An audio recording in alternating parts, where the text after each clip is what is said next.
Setiap makhluk, terutama ciptaanmu yang mulia manusia, melihat Tuhan yang hidup ada dalam hidup kami. Kami mencintaimu Bapa, Yesus Roh Kudus. Di hari yang berbahagia ini kami memperingati hari kelahiranmu. Tapi bukan memperingati engkau sebagai bayi yang ditempatkan di palungan.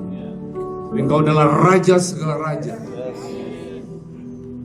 Tuhan yang hebat dan mulia, sehingga melalui hidup kami mau melihat, banyak orang melihat Raja yang hidup dan mulia itu terpancar melalui hidup kami di dunia di mana Tuhan tempatkan kami, sehingga semua sistem dunia itu ditaklukkan oleh nama Yesus di atas segala nama itu. Terima kasih, berbicaralah untuk setiap kami, hamba-Mu terbatas tapi mengandalkan Kau Roh Kudus, sehingga semua yang hadir akan mengerti karena Tuhan sendiri yang menerjemahkan, memberi arti oleh Roh Kudus, sehingga semua mendapatkan yang datang dari Tuhan murni untuk nama Tuhan dimuliakan. Dalam nama Yesus, amin. Saya akan share sesuai dengan tema kita, Son of Man. Nah, coba kita lihat Daniel 7 ayat 13 sampai dengan apa? 14. Aku terus melihat dalam penglihatan malam itu, tampak datang dengan awan-awan dari langit. Ini berbicara tentang kemuliaan Tuhan. Seorang seperti anak manusia, datanglah ia kepada yang lanjut usianya itu, dan ia dibawa ke hadapannya.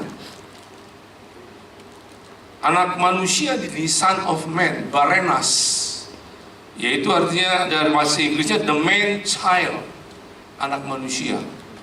Jadi artinya yang dibawa kepada sang Bapa dan akan turun memerintah bersama orang-orang kudusnya. Ini yang saya suka, turun memerintah bersama orang-orang kudusnya.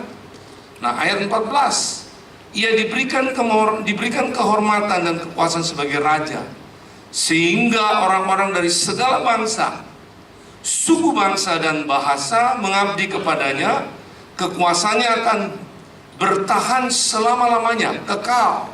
Pemerintahannya tidak akan digulingkan.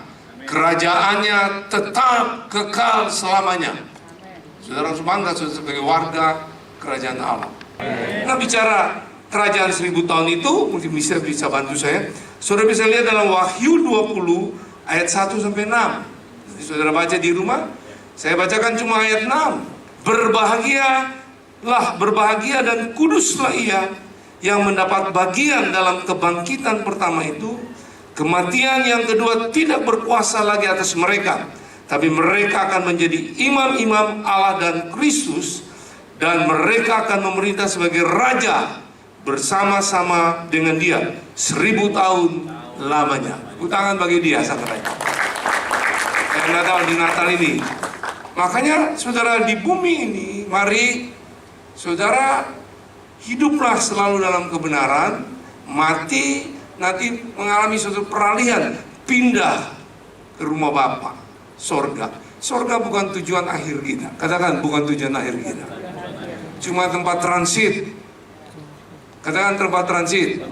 Karena kita akan dibangkitkan kembali lagi di muka bumi. Kerajaan 1000 tahun.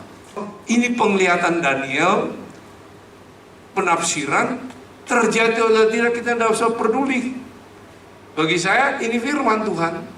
Tapi yang penting ini, bagaimana kita persiapkan diri saat ini kita masih ada di muka bumi, supaya kalau itu terjadi kita menjadi bilangan yang akan datang memerintah bersama dia dalam kerajaan 1000 tahun.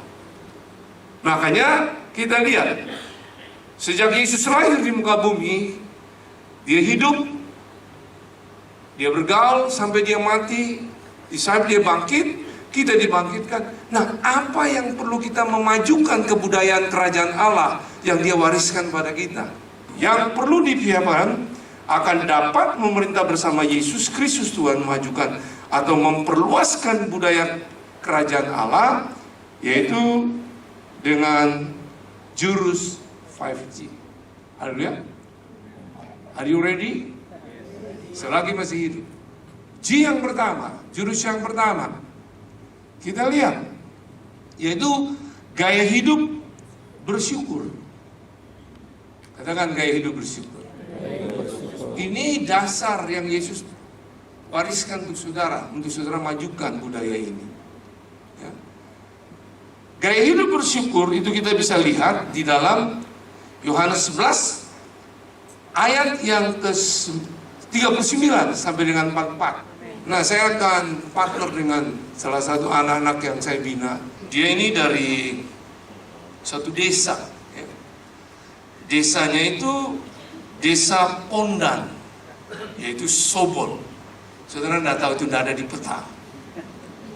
Ya, itu di Kecamatan Mantoh, Kabupaten Luwu Banggai. 2023 saya ke sana dan saya masuk di desa itu. Nggak ada listrik di jalan raya. Nanti saya undang dia, mari Andreas, saya panggil dia biasa Andreas. Nama komplitnya cukup panjang ya. Saya bersyukur yang pertama-tama dia dikasih kesempatan sama Om Franky untuk sharing. Saya lebih kayak bersaksi mengenai gaya hidup bersyukur ini, mengingatkan saya bahwa Yesus kasih teladan, yaitu respon di tengah keadaan yang sulit secara manusia untuk tetap percaya mujizat. Jadi responnya itu di ayat 41. Maka mereka mengangkat batu itu, lalu Yesus menengadah ke atas dan berkata, Bapa, aku mengucap syukur kepadamu karena engkau telah mendengarkan aku. Jadi ini merupakan hal yang dialami oleh Marta waktu kehilangan Lazarus. Nah, yang saya mau saksikan di sini seperti yang Om Franky katakan tadi, jadi saya ini berasal dari sebuah desa dan sampai di sini itu benar-benar karena penyertaan Tuhan dan banyak benar-benar lihat penyertaan dan pertolongan Tuhan buat hidup saya. Makanya pengucapan syukur itu dimulai dari pengertian bahwa setiap berkat adalah pemberian dari Tuhan dan kembali untuk Tuhan. Lalu saya ngomong, enggak bisa saya mau dengar. Tuhan bilang, panggilanmu itu semua lakukan untuk Tuhan. Waktu keuangan mulai keluar-keluar, Tuhan ingat, duit itu kan punya saya, kamu cuma pengelola. Itu akan terus kita akan mengalami itu. Kita lihat jurus yang kedua. Saya masuk ke jurus yang kedua, gaya hidup mencintai pembentukan Tuhan. Ya, kita lihat Matius 26 ayat 39. Nanti saudara bisa baca Matius 26 36 sampai 46. Itu tentang Yesus berdoa di Taman Getsemani. Ayat 39 saya ambil. Cintai apa? Pembentukan apa? Tuhan. Yang saudara lihat Matius 26 ayat 39. Kita lihat yang berikut. J yang ketiga, yaitu gaya hidup mengampuni.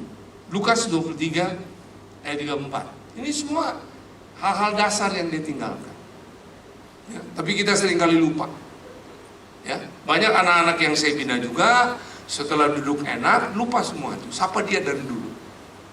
Dia udah mikir lagi. Saya berharap Andreas ini nggak begitu, bahwa dia itu dari desa.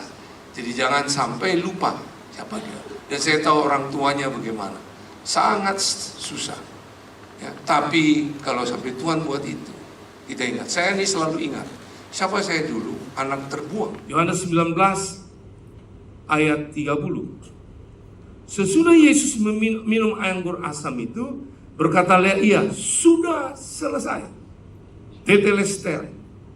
Tetelestai, ya. Lalu ia menunjukkan kepalanya dan menyerahkan apa? Nyawanya. Dia setia sampai mati. Dalam arti kita pun selagi masih hidup setia sampai mati itu apa? Terus belajar setia untuk mematikan sistem dunia, sistem daging, sistem kerajaan iblis, keakuan dalam hidup kita. Itu kita harus latih terus. Dikuburkan.